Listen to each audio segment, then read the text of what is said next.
2 সপ্তাহ আগেও কয়েক ঘন্টার বৃষ্টিতে জলাবদ্ধতার কবলে পড়ে চট্টগ্রাম। কয়েকটি এলাকা কোমর সমান পানিতে তলিয়ে গেলে ছুটে আসেন জনপ্রতিনিধিরা। একে অপরকে দোষারোপ করেই দায় সারেন তারা। নগরীর জলাবদ্ধতা নিয়ে চট্টগ্রাম প্রেস ক্লাবের উদ্যোগে এক সেমিনারে উঠে আসে জলাবদ্ধতার কারণ ও নানা অভিযোগ।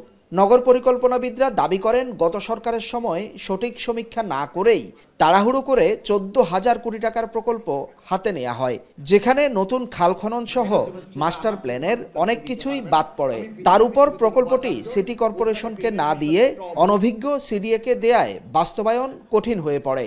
অন্য কেউ করলে গবেষকদের অভিযোগ, দায়িত্বপ্রাপ্ত সংস্থাগুলোর অবহেলায় নগরীতে খাল, নালা, পুকুর, জলাশয় বছরের পর বছর দখল হয়েছে। 72টি খালের জায়গায় চট্টগ্রামে এখন পাওয়া যাচ্ছে মাত্র 56টি। জলাশয় জলাধারের 70% নেই। গত 2 দশকে কাটা পড়েছে 120টি পাহাড়। এছাড়া নগরীতে ভবন তৈরির সময় আইন অনুযায়ী যে 30% খালি জায়গা রাখার কথা, তাও মানছে না কেউ। শহরের 85% জায়গা কংক্রিট বা পিচ ঢালাই হয়ে গেছে। এসব কারণে শহরে পানি যাওয়ার জায়গা সংকুচিত হয়ে পড়েছে। আমাদের এখানে সাগর থাকার কারণে আমাদের সাগরের যখন জোয়ার ওঠে, সাগরের জোয়ারের সময় ওই সময়ে যদি, যখন নাকি আমার হাই টাইড থাকে, ওই সময়ে যদি কম সময়ের মধ্যে হেভি ইন্টেন্সিটির বৃষ্টিটা হয়, ডেভেলপাররা বিরাট বিরাট বিল্ডিং করছে, ভবনের চেহারা চেঞ্জ হয়েছে, খুব সুন্দর হচ্ছে, শহর আধুনিক হচ্ছে, কিন্তু বাসযোগ্য হচ্ছে না। এ সময় মেয়র বলেন, শুরুর বৃষ্টিতে নগরীতে জলাবদ্ধতা হলেও সামনে হবে না। তবে প্রকল্প কাজের 720 কোটি টাকা বকেয়া থাকায় জলাবদ্ধতা প্রকল্প পরিচালনা কিছুটা কঠিন হচ্ছে বলে দাবি করেন মেয়র ও সিডিএ চেয়ারম্যান।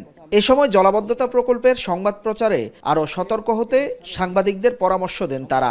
2024-এ যখন চট্টগ্রামে 50% জলাবদ্ধতা উন্নতি হলো, তখন কি আপনারা মেয়র মহোদয় বা সিডিএ, আমার মনে হয় আপনারা যদি আরেকটু উৎসাহিত করতেন, আরেকটু ভালো সংবাদ পরিবেশন করতেন, আমরাও আরও উৎসাহিত হতাম। যখন পানি ওঠে, যখন কোনো সমস্যা হয়, ওইটাকে আমি ফেস করতে চাই, কারণ আমাকে তো এটা ফেস করতে হবে। এটা তো আমাকে সমস্যার সমাধান দিতে হবে কোনো না কোনোভাবে। এই জন্য আমি সবসময় পানি দেখলে সেখানে যাই। এবার বর্ষাকালে ইনশাআল্লাহ 70 থেকে 80% জলাবদ্ধতা মুক্ত শহর আপনারা উপহার পাবেন। গবেষকরা জানান, চট্টগ্রামে 1 মিটার পানি বাড়লে প্রায় 50,000 অবকাঠামো জলাবদ্ধতার ঝুঁকিতে পড়ে। অবকাঠামোর পাশাপাশি যার প্রভাব জনস্বাস্থ্যের উপরও পড়ে। হোসাইন জিয়াদ, এখন চট্টগ্রাম।